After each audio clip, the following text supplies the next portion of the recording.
Assalamualaikum warahmatullahi wabarakatuh. Kami dari kelompok 3 KKNT Fakultas Farmasi Universitas Mula Warman akan memberikan sebuah informasi mengenai virus COVID-19 dan vaksin. Apa itu virus? Virus merupakan parasit obligat intraseluler yang replikasinya bergantung pada deoksiribonukleik acid atau DNA, ribonukleik acid atau RNA, dan proses sintesis protein sel inang.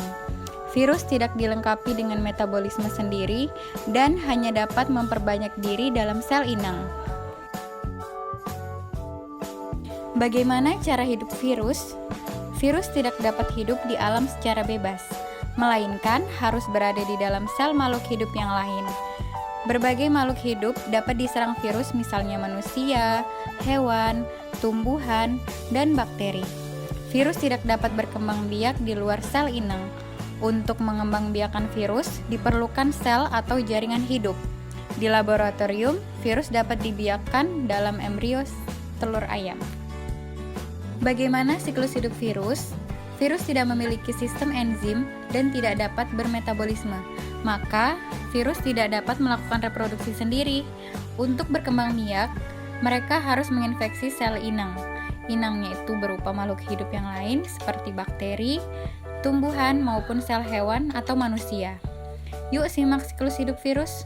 Yang pertama, daur litik. Fase pertama, fase absorpsi. Fase ini ditandai dengan melekatnya ekor virus dengan dinding sel bakteri. Yang kedua, fase injeksi, terbentuknya lubang. Yang ketiga, fase sintesis. Virus akan menggunakan mesin biosintetik inang untuk melakukan kehidupan. Yang keempat, fase perakitan. Kapsid yang disintesis mula-mula terpisah antara bagian kepala, ekor, dan serabut ekor. Yang kelima, fase lisis. Ketika perakitan virus selesai, virus telah memproduksi enzim lisozim, yakni enzim penghancur yang dapat menghancurkan dinding sel bakteri. Selanjutnya yaitu daur lisogenik. Yang pertama, fase absorpsi. Kemudian fase ini ditandai dengan melekatnya ekor virus dengan dinding sel bakteri. Fase injeksi, setelah terbentuknya lubang, kapsid virus berkontraksi untuk memompa asam nukleatnya. Yang ketiga, fase penggabungan. Ketika memasuki fase injeksi, DNA virus masuk ke dalam tubuh bakteri. Selanjutnya fase pembelahan. Dalam keadaan itu, DNA virus tidak aktif, yang dikenal sebagai profag. Kemudian fase perakitan. Kapsid-kapsid dirakit menjadi kapsid virus yang utuh yang berfungsi sebagai selubung virus. Selanjutnya fase lisis. Setelah terbentuk virus-virus baru, terjadilah lisis sel bakteri. Ketika perakitan virus selesai, virus telah memproduksi enzim lisozim. Fase ini merupakan fase lisisnya sel bakteri, namun bagi virus merupakan fase penghamburan virus. Virus-virus yang terbentuk berhamburan keluar sel bakteri guna menyerang bakteri baru. Dalam daur selanjutnya, virus dapat mengalami daur litik atau lisogenik. Bagaimana virus bisa menginfeksi? Yang pertama, karena ada agen atau virus itu sendiri.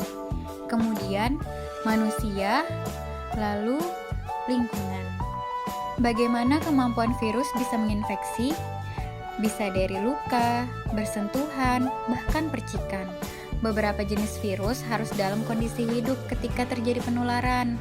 Jika virus hanya dapat hidup dalam cairan tubuh makhluk hidup, maka ketika manusia meninggal atau cairan tubuh yang keluar terkena lingkungan tertentu, maka virus akan mati. Kemudian, secara umum ada beberapa syarat agar virus dapat menginfeksi manusia. Yang pertama, tentu harus ada 2 orang, positif dengan negatif atau positif dengan positif. Dengan pintu masuk dan pintu keluar ada luka dan secara sentuhan langsung. Mari ketahui kondisi lingkungan yang dibutuhkan untuk infeksi virus. Antara lain, cuaca, kelembapan, dan suhu merupakan beberapa faktor lingkungan yang mempengaruhi infeksi virus. Jadi, penting bagi kita untuk selalu menjaga kebersihan dan kelestarian lingkungan. Perubahan lingkungan seperti pemanasan global dan perubahan iklim memungkinkan dan mengharuskan banyak organisme menyesuaikan diri, sehingga berbagai jenis virus juga bisa mengalami mutasi.